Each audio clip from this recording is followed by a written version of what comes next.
Warga RI jangan iri, ringgit Malaysia kini jadi mata uang terkuat di Asia. Ada yang mau kabur aja. Kok kabur aja ke sana? Mungkin ada yang mau kabur ke Yaman. Untuk menyatukan mata uang Malaysia dan Indonesia untuk berjaga-jaga. Nah, ini terus menjadi bahan gorengan nih, terutama buat orang Malaysia nih. Kenapa? Karena orang Malaysia bilang, wah rupiah sedih banget ya, ringgit Malaysia tambah menguat, Indonesia kok malah melemah. Terlemah sepanjang sejarah, satu ringgit Malaysia mencapai 4.400 rupiah. Dolar Singapura tembus 13.500 rupiah. Kawan kira bermitra dengan Amerika, rupiah makin jaya. Si Ma'ruf dia kerja dekat Malaysia, kirim duit ke Indonesia berpuluh-puluh juta. Media Indonesia Pratapat meliput di TV internasional Indonesia mengatakan Republik Indonesia, rakyat Indonesia jangan iri kepada ringgit Malaysia karena penguatan mata uang ringgit Malaysia sangat signifikan. Assalamualaikum warahmatullahi wabarakatuh. Jumpa lagi para sahabat dan teman-teman dengan Mas Farhan. Gimana kabar-kabarnya? Semoga kalian semuanya sehat-sehat saja. Yang baru bergabung di videonya Mas Farhan, terima kasih banyak-banyak yang sudah setia menonton di channel ini. Saya doakan semoga kalian semua dimurahkan rezekinya, dipanjangkan umurnya, dijauhkan dari malak bahaya oleh Allah Subhanahu wa Ta'ala. Amin amin ya rabbal alamin. Oke, para sahabat dan teman-teman, di video kali ini Mas Farhan akan nge-reaction beberapa video yang sudah tag di TikTok Mas Farhan dan tular di TikTok di media sosial bahwasanya media Indonesia mengatakan warga Republik Indonesia jangan iri, ringgit Malaysia kini jadi mata uang terkuat di Asia. Memang tidak dinafikan benda itu sudah berlaku. Tetapi Indonesia kenapa ada statement bahwasanya melemahnya mata uang Indonesia itu menguntungkan bagi Indonesia. Mungkin kalau bagi pelaku ekspor yang mengeluarkan barang daripada Indonesia ke luar negara dan uang tersebut masuk ke kantong Indonesia, mungkin ada untung untuk pelaku ekspor. Tetapi kan Indonesia masih sangat bergantung, bahkan kedelai dan juga minyak masih bergantung ke negara luar, para sahabat. Kalau impor macam mana? Nak untung, rugilah karena mata uang kita sangat lemah dibanding kalau impor itu kan pakai dolar macam itu, para sahabat. Bahkan $1 sudah menjejak 17.300 rupiah, para sahabat. Sama Malaysia sekarang suatu ringgit sudah mencecah 4.300, para sahabat. Ini sangat kenaikannya sangat signifikan. Bahwasanya kalau Indonesia diuntungkan, ya betul diuntungkan dalam ekspor, tetapi dalam impor Indonesia juga rugi. Masyarakat juga menjerit, barang-barang semua naik. Padahal bukan barang yang naik, mata uang kita yang semakin melemah nilai tukarnya. Dan para sahabat penasaran kan seperti apa media Indonesia yang meliput tentang jangan iri kepada Malaysia? Kita simak videonya, apa-apa benda boleh komen dekat bawah. Tetapi jangan lupa bantu sokong channel ini dengan like, comment, share, dan subscribe-nya. Kita tonton sama-sama. Let's go. Warga RI jangan iri, ringgit Malaysia kini jadi mata uang terkuat di Asia. Kan lebih sadis lagi menghancurkan Malaysia, guys. Ini yang gua akan bilang sama teman-teman di Malaysia. Lu bilang sama pejabat lu yang di Malaysia jangan korupsi kebanyakan. Kita ke slide yang pertama. Nah, pemirsa, kalau kita lihat ya grafik ini memang kelihatan ya perbedaannya di mana ringgit Malaysia ini paling naik atau paling tinggi di Asia. Ada di kisaran 2,64% secara year to date. Disusul oleh yuan China di 2,23%, lalu juga dolar Singapura di 0,7%. Sementara mayoritas mata uang lain justru melemah. Kita lihat di sini ada beberapa negara yang justru melemah. Sudah ada dong Vietnam juga merah, Taiwan, yen Jepang merah, Korea, dan yang menarik di sini ada sayang sekali harus terkoreksi dari baht Thailand, rupiah, peso Filipina, dan rupiah India yang masing-masing pelemahannya atau terkoreksinya lebih dari 3%. Artinya di saat tekanan global naik, akhirnya dolar menguat. Ringgit di sini malah bisa melawan arus dan akhirnya mampu mengalami penguatan, dan pergerakannya tidak kecil, pemirsa. Sebenarnya pergerakan ini tidak sering terjadi. Biasanya saat dolar menguat, mayoritas mata uang di Asia akan ikut tertekan. Tapi kita lihat di sini ada outlier yang ada negara yang ini justru bisa naik dan ini akhirnya langsung menarik perhatian pasar. petrodolar nampaknya sudah semakin surut dan petro yuan mulai mengemuka. Pertanyaan saya, apakah ada konsep dari Bapak Prime Minister untuk menyatukan mata uang Malaysia dan Indonesia untuk berjaga-jaga? Jaga-jaga. Karena sampai sekarang kita berdua sangat tergantung pada dolar Amerika. Kalau ini begitu shaky, mungkin mata uang kita berdua akan sama-sama melemah. Dengan penyatuan mata uang kita sebagai sikap berjaga-jaga, kami juga mengharapkan supaya impor dari kedua negara itu bebas bea masuk.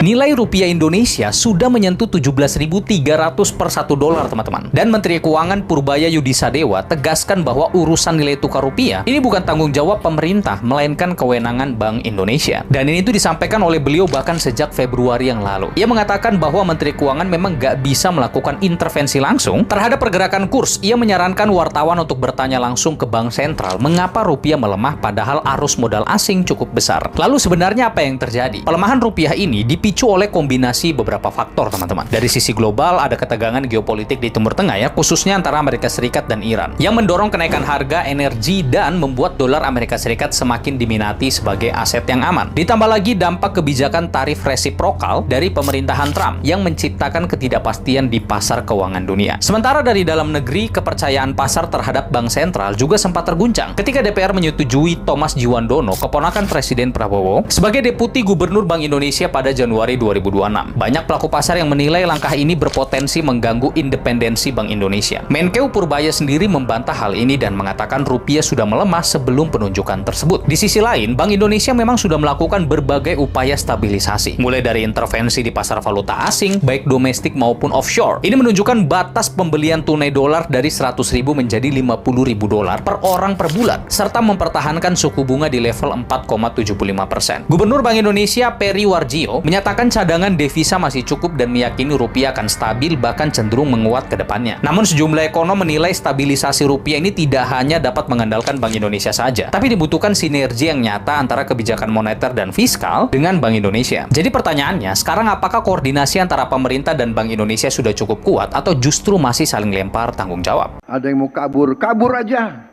Kok kabur aja ke sana? Mungkin ada yang mau kabur ke Yaman. Silakan, kabur aja deh. Iya, kabur aja biar kita nggak gaduh. Loh, berarti Pak Presiden menilai masyarakat yang mengkritik pemerintah itu bikin gaduh. Iya, sampai disuruh pergi aja sana. Kabur aja sana. Gitu, Pak. Ya ampun. Ya ampun. Pak, rakyat mengkritik itu untuk kebaikan pemerintah agar pemerintah melakukan evaluasi. Begitu, Pak. Berarti ada yang salah dengan programnya, cara kerjanya, janji-janjinya. Itu makanya rakyat mengkritik loh. Kok seperti anti kritik Bapak sih? Kok baperan? Rakyat yang bilang Indonesia gelap itu karena memang masih gelap, Pak. Janji-janjinya tidak ditepati. Banyak korupsi, banyak kemiskinan. Guru-guru tidak sejahtera, rakyat tidak sejahtera. Apakah itu cerah, Pak? Kok bisa-bisanya orang yang mengkritik dianggap bikin gaduh, disuruh kabur aja, kabur aja. Ya ampun, ini mah bukan pidato seorang presiden. Ini pidato Pak Prabowo. Baru 1,5 tahun pemerintahan Prabowo Gibran berjalan, rekor demi rekor sudah ditorehkan. Pertama, rupiah akhirnya mencetak rekor terendah sepanjang masa di level 17.300 per dolar. Kedua, indeks harga saham gabungan atau IHSG ambruk ke level 7.129. Padahal Januari yang lalu, IHSG kita sudah mencapai angka 9.000-an. Ini artinya IHSG terjun bebas lebih dari 2.000 poin hanya dalam 4 bulan saja. Yang menyedihkan, dari total anggaran negara 3.842 triliun rupiah, 37%-nya habis untuk membayar bunga utang dan beban utang jatuh tempo negara kita. Rinciannya 833 triliun rupiah sebagai utang jatuh tempo dan bunga sebesar 599 triliun rupiah. Ini logikanya sama dengan seorang karyawan yang baru mendapat gaji 3 juta rupiah. 1 juta rupiahnya sudah langsung habis untuk membayar utang dan bunga utangnya. Dan saat ini, utang kita sedang menuju angka 10.000 triliun rupiah. Angkanya memang masih ada di angka 9.637 triliun rupiah. Tapi jika tren ketergantungan utang dan gali lubang tutup lubang ini tidak diakhiri segera, bukan tidak mungkin, tahun 2026 ini, utang negara kita akan menyentuh angka 10.000 triliun rupiah. Belum lagi soal defisit APBN yang semakin tak terkendali. Per bulan Maret saja, APBN kita mengalami defisit 240 triliun rupiah. Karena belanja negara jauh melampaui pendapatan negara kita. Dan ini artinya, gembar-gembor efisiensi hanya sekedar omon-omon semata. Yang menyedihkan, cadangan kas negara kita hanya 120 triliun rupiah saja, atau setara dengan 2 minggu anggaran MBG saja.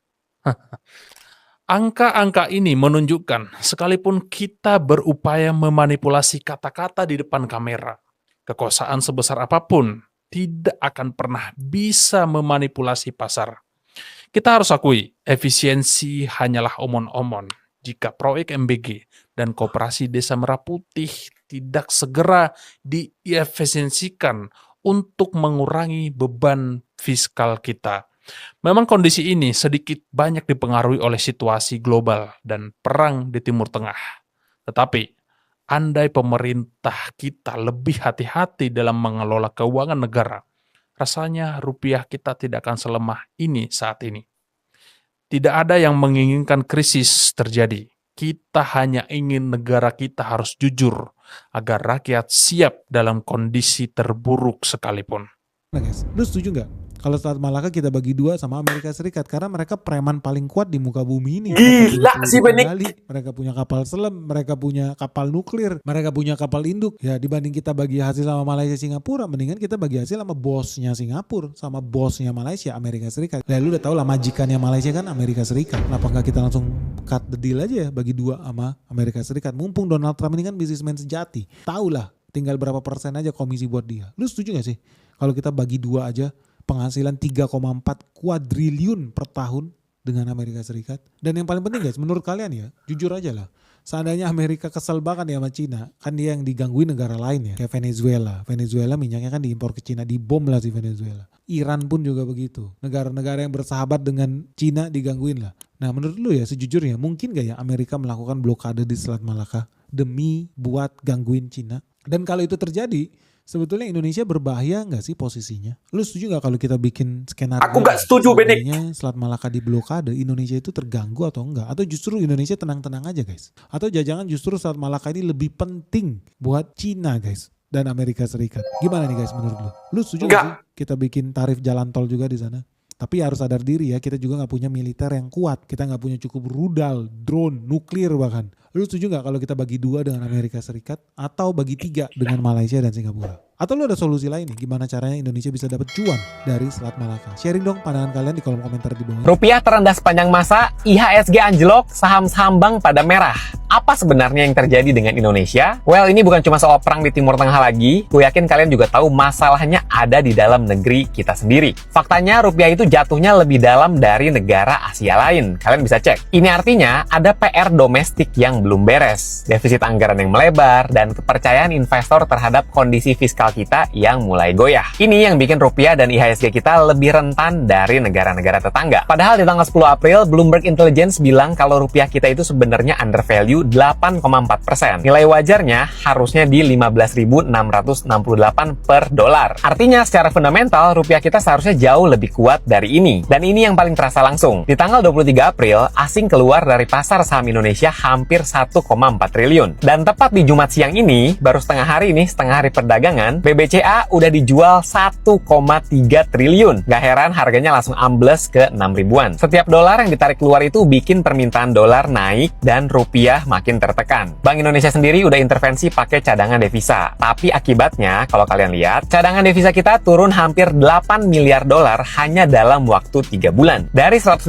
miliar di Desember, jadi 148 miliar di bulan Maret kemarin. Kayak lo udah nabung seumur hidup nih, terus dipakai buat tambal kebocoran setiap hari. Terus kenapa saham bank yang paling babak belur? Ada nggak dari kalian di sini yang pegang saham-saham bank? Pasti kaget banget kan? Simpelnya, saham bank itu paling liquid di bursa kita. Paling gampang dijual cepat. Jadi kalau investor asing mau cabut, saham bank yang pertama dilepas. Kayak lo butuh duit darurat, lo pasti bakal jual emas dulu kan? Bukan tanah. Jadi ada apa dengan Indonesia? Jawabannya kombinasi tekanan dari luar yang memang berat ditambah PR dalam negeri yang harus segera dibenahi. Jadi ini bukan cuma soal perang atau masalah global lagi, ini soal kepercayaan dan kalau mau kepercayaan itu balik harus dibangun kembali. Gimana menurut lo? Masih yakin nggak buat kedepannya? Tulis di kolom komen. Tapi rupiahnya begini, kalau indeks naik situ pasti ada flow asing masuk situ juga kan, nggak mungkin domestik sendiri yang bisa mendorong itu ke level yang seperti itu. Jadi tinggal tunggu waktu aja rupiahnya menguat juga. Jadi dari sini udah bisa lihat negara-negara barat itu terancam ketika mata uang kita melemah. Tapi syaratnya apa? Kita harus jadi negara eksportir. Sehingga mereka terdesak. Mau nggak mau wajib impor barang dari kita. Kalau harga satu meja ini di kita $1.000, di mereka udah $2.000, udah $3.000. Nggak kompetitif mereka sama kita. Semakin lemah mata uang kita, semakin hancur negara mereka. Pabrik-pabrik mereka akan tutup semua. Karena mereka terpaksa beli barang dari sini. Harganya jadi lebih murah. Masuk gak sih di otak lu? Tapi ada sedikit kritik juga gue buat negara. Kenapa? Karena meskipun kita mengalami surplus dagang, ini sedihnya ya. Kita itu masih dibayang-bayangi defisit. Defisit apa? Maksud gue barang-barang impor. Skala besar di sektor apa? Oil and gas. Indonesia masih jadi budak Singapura. Indonesia masih jadi budak Malaysia. Indonesia masih impor crude oil dari Arab Saudi. Sah-sah aja. China juga lakukan itu. Masalahnya di Indonesia impor tuh udah hampir 300 triliun guys setiap tahun. Jadi memang kita darurat nih guys. Kita wajib swasembada energi. Kita udah swasembada pangan, tapi peramran belum selesai. Kita harus swasembada gula, kedelai, gandum yang kita memang udah bertahun-tahun dijadikan budak sama IMF. Perjanjian itu dari negara sama luar. Amerika. Nah sebetulnya kita butuh Amran juga hadir nih menjadi Menteri Energi sebetulnya. Karena kita juga mau menjalankan program B50, mengurangi apa? Impor-impor minyak kita dari luar negeri. Kita sebetulnya bisa ganti minyak Arab itu guys. Apa sih yang kita impor crude oil itu mau dirubah jadi solar. Sebetulnya kita bisa pakai apa? B50. Jadi 50% minyak bumi, 1 liter solar lu, 50% minyak sawit. Ternyata Indonesia itu banyak impor banget dan hampir impor segalanya. Ketergantungan importnya gandum, ya, gandum tuh masuk nanti di roti, mie instan dan seterusnya itu 100% impor. Kedelai, tahu tempe 97% impor, bawang putih 100%, dan seterusnya. Anda bisa lihat data ini. Dan kalau kita perhatikan, importnya mencapai 241 miliar US dollar. Itu ada kenaikan 2,83%. Kapan nih? Januari sampai Desember 2025. Jadi kalau kita berkata, kita kena nggak dampak rupiah? Yes, karena importnya naik. Kenyataannya Indonesia naik. Nah, itu dia para sahabat dan teman-teman video yang sudah kita simak. Bahwasanya media internasional TV yang masuk setiap hari di Indonesia, para sahabat, yang masuk news, mereka mengatakan ringgit Malaysia jadi mata uang terkuat Asia, rupiah jangan iri. Mereka mengatakan semacam itu. Tetapi statement Benek mengatakan Malaysia pula Indonesia untung besar macam itu. Kenapa untung besar? Ekspor barang Indonesia ke luar negara kita mendapatkan cuan lebih 2 kali ganda macam itu, para sahabat.